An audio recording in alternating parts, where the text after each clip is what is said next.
বাংলাদেশে হিন্দু সম্প্রদায়ের বিরুদ্ধে অত্যাচারের ঘটনা ক্রমশ বৃদ্ধি পেয়েছে।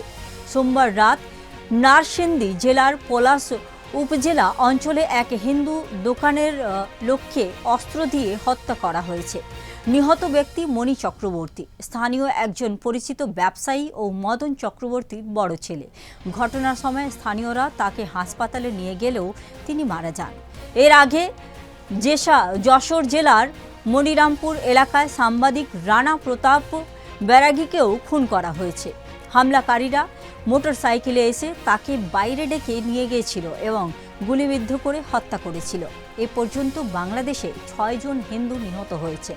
এদের মধ্যে রয়েছে দীপু দাস, অমৃত মণ্ডল, বজেন্দ্র বিশ্বাস, খোকন দাস, মণি চক্রবর্তী এবং রানা প্রতাপ।